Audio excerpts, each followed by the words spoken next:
Excuse me. Okay.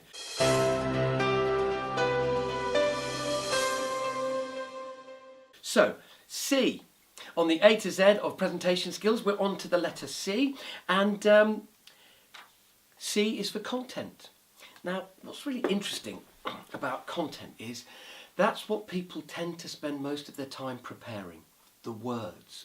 But I don't know if you know the Morabian rules, quite controversial. Albert Morabian, Professor Emeritus at the UCLA, back in the late 60s, early 70s, came up with this rule, that the way we communicate is 7% words, 38% tone of voice, and 55% body language. And he hates people like me using that to talk about presentation skills, because he thinks we're taking it out of context.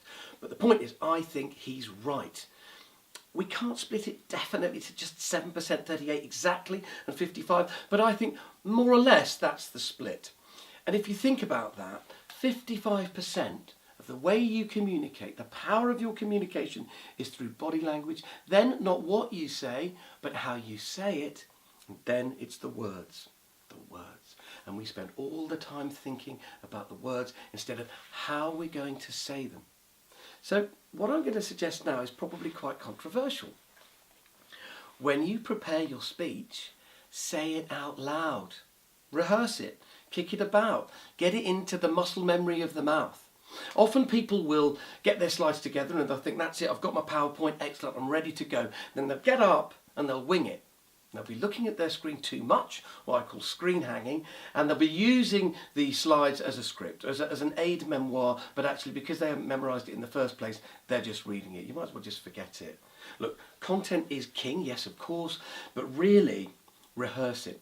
You've got to know your stuff, absolutely. You can't just have wonderful body language and say things perfectly and actually the words have no meaning. That 7% has to be really robust. You've got to know your 7%, 100%. And if you do that, if you practice, if you make yourself familiar with it, you'll be really empowered and you won't look like a rabbit in the headlights. Now, what's next? Sorry, do excuse me having to go down to my list. Wait a minute. Oh yeah, the clicker. Do you use a clicker? Most of the people I know will do a presentation with slides, and that's okay. But here's the thing. Do you hold a clicker? Because if you do, I want to suggest you put it down. Because all a clicker does, it gets in the way. Hang on a second. Me again. Let's pretend this is a clicker. Now, most of them aren't this big anymore. They're much more subtle. But people tend to hide behind it like a barrier. They'll use it like a magic wand. I actually saw this person once. She was an Australian lady, and she'd use it like a stick. She'd go, right, you, and you. What are you going to do about it? It's rather frightening. And she came across as quite confident. But actually, then I suddenly realised she wasn't putting it down. And sometimes she'd get all mysterious about it and ask interesting questions. Go, what do you think? But she never put it down. And eventually, she actually started shaving with it. I promise you. She did her top lip and she actually did her eyebrows. That isn't true. But the point is, what you're not being able to use is your hands. Yes? So don't forget, 55% body language. If you're holding a clicker, you're reducing your ability to use your hands to underpin what you're saying. Don't forget, I mean, now look, it might be that you don't gesticulate as much as I do. I'm a terrible serial gesticulator.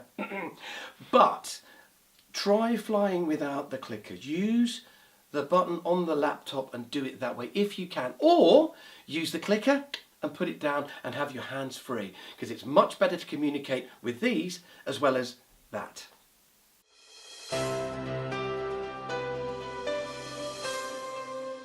Okay, hands up if you really love speaking in public. If the answer is no, public speaking scares me to death, it's time to retrain your brain, ditch those fears forever, and fast-track your career right now.